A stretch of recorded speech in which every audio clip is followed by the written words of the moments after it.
Hello! അങ്ങനെ നമ്മുടെ സുഗമോ ദേവിയിൽ നമ്മുടെ ഇസബെല്ല അങ്ങനെ ആ ഒരു ചതിയിൽ വിജയിച്ചിരിക്കുകയാണ് അല്ലെ. ശത്രുക്കളുടെ ആ ഒരു ആഘോഷം തന്നെയാണ് നമുക്ക് പുതിയ പ്രൊമോയിൽ കാണുവാൻ സാധിക്കുന്നത്. ആ കെ ഗ്രൂപ്പ് അത് നമ്മുടെ ഇസബെല്ലയ്ക്ക് പറഞ്ഞ തുക കൊടുക്കുന്നുണ്ട്.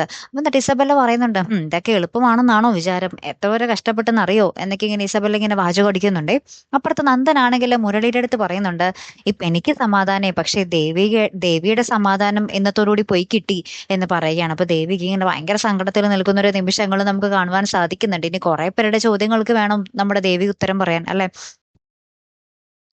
ഏറ്റവും ലാസ്റ്റ് ഉണ്ടല്ലോ നമ്മുടെ ഗിരീഷ് മാഷ് ഭയങ്കര കലിപ്പില് നമ്മുടെ ചന്ദ്രബോധ വീട്ടിലേക്ക് വരികയാണ്. എന്നിട്ട് ദേവികനെ അന്വേഷിക്കുകയാണ്. അപ്പൊ ഭയങ്കര ദേഷ്യത്തിൽ ഇങ്ങനെ നിൽക്കുന്നത് കാണുമ്പോൾ സിദ്ധാർത്ഥൻ എന്താ കാര്യം എന്ന് ചോദിക്കുമ്പോൾ നമ്മുടെ ഗിരീഷ് മാഷ് പറയുന്നുണ്ട്, കെ ഗ്രൂപ്പിന് പ്ലാന് തുടങ്ങാനുള്ള അനുമതിയിൽ നമ്മുടെ ദേവിക സൈൻ ചെയ്ത് കഴിഞ്ഞു. അതെന്താണ് കാരണം എന്ന് എനിക്ക് അറിഞ്ഞേ പറ്റൂ എന്ന് നമ്മുടെ ഗിരീഷ് മാഷ് ഭയങ്കര കലിപ്പിൽ പറയുക. അപ്പൊ ഈ ഗിരീഷ് മാഷ് പറയുമ്പോഴാണ് നമ്മുടെ സിദ്ധാർത്ഥൻ ഈ വിവരം അറിയുന്നത്. സിദ്ധാർത്ഥൻ ഇത് കേട്ട് ഇങ്ങനെ ഞെട്ടി നിൽക്കുന്ന രംഗങ്ങളാണ് ഏറ്റവും ഒടുവിൽ കാണുവാൻ സാധിക്കുന്നത്.